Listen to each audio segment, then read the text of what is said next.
Acceptance, the Language of Recovery by Jeff Rounds.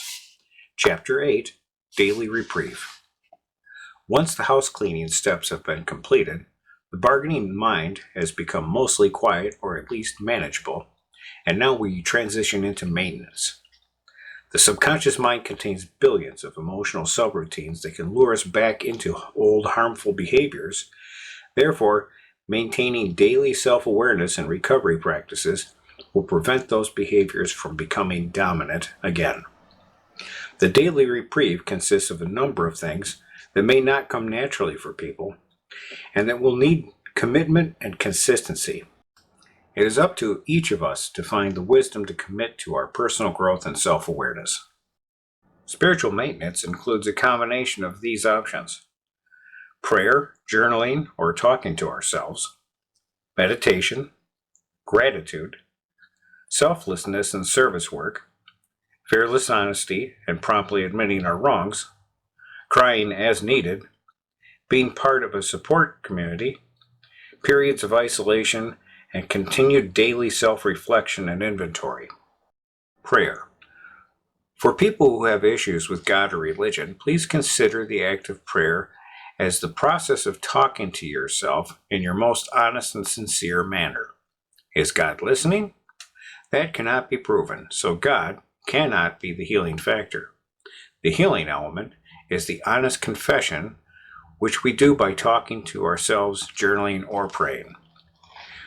We need to be honest with ourselves before we can be honest with other people. It has also been suggested that if the idea of God is an issue, make an imaginary friend to talk to. It is against the principles of our organization to try and convince, convert, or corrupt anyone's concept of a higher power.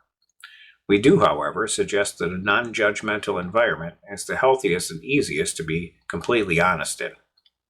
We also recommend the following prayer practices for those who are willing: admitting our faults and asking to have them removed, asking for guidance and expressing a willingness to change, expressing gratitude, and confession. More than anything, daily prayer is capable of preparing us for the day and can reduce our tendency to overthink. Remember that the real sickness of addiction is overthinking. Relying on a higher power can drastically reduce our desire to ruminate or worry. Meditation. This is widely misunderstood. Sleeping is a form of meditation. So is listening to music, watching TV, practicing Tai Chi, participating in endurance sports, playing video games, or fishing under the right conditions. Meditation occurs anytime we remove ourselves from logic, will, and desire. If we can quiet or replace our thoughts, we leave the bargaining stage of grieving and become more present. This is important because, more often than not, it is the peaceful part of our existence that holds the answers that we seek. In the silence of deep meditation, ego cannot exist. And from that perspective, it is easier to let go of our attachments and gain perspective. Gratitude.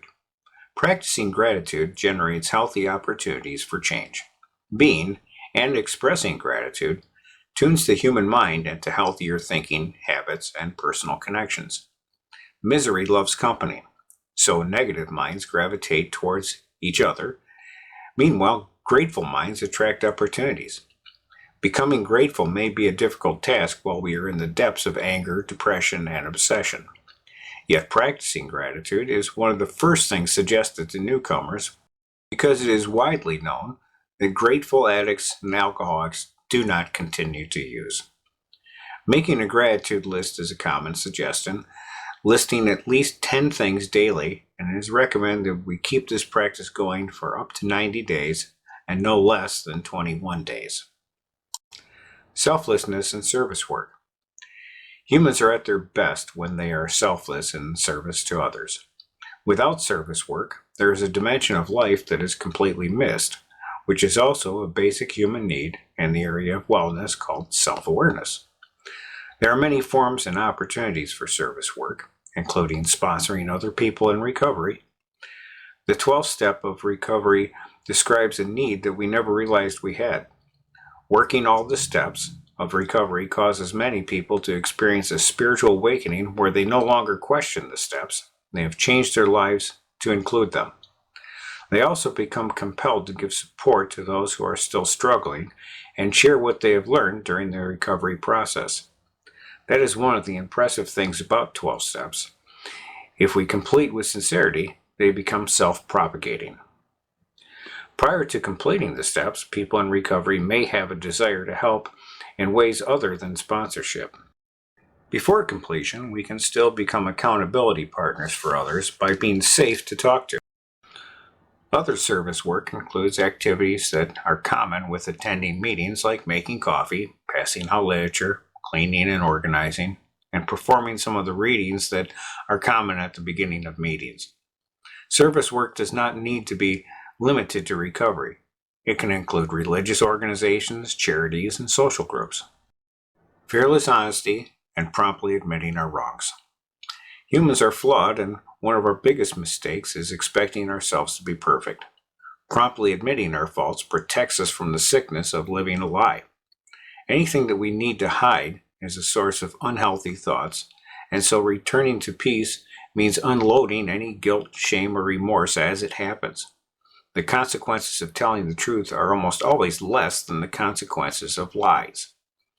While in active addiction, lying, cheating, stealing, sneaking, and hiding are very common behaviors.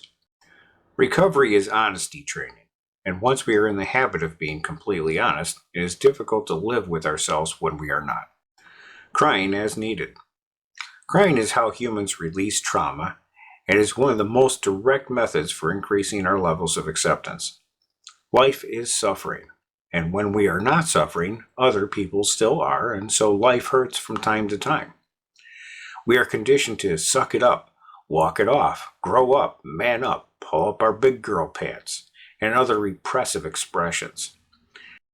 Sadly, trauma does not leave our systems, and without crying when we need to, we only increase our levels of denial.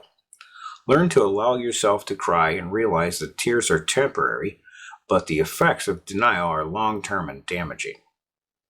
Being part of a support community. Whether it is a religious group, a book club, a recovery fellowship, or a community effort, being among like-minded people is an important part of living a balanced life. In the company of people who understand and support us, we remember who we are, find opportunities for service, and remain grounded. Recovery fellowships can be especially beneficial when there are people who are serious about their recovery and practice using the concept of acceptance. Periods of isolation and continued daily self-reflection and inventory. Humans need time and space to process, grieve, and organize our thoughts. It is in these times that we learn the most about ourselves. It is especially important to find time to be alone when we are in committed relationships and when we are raising children. Having private time in the morning and evening is a healthy way to reflect on the day ahead of or behind us and determine if we need to adjust any behaviors or make amends. Without this time, it is easy to enter into an automatic mode where we risk returning to old patterns. Developing a daily reprieve is more effective when combined with complete wellness. Often, we are focused on few areas of our lives intently and neglect other areas of our lives. Developing an understanding of what completes our wellness gives us additional tools for positive change.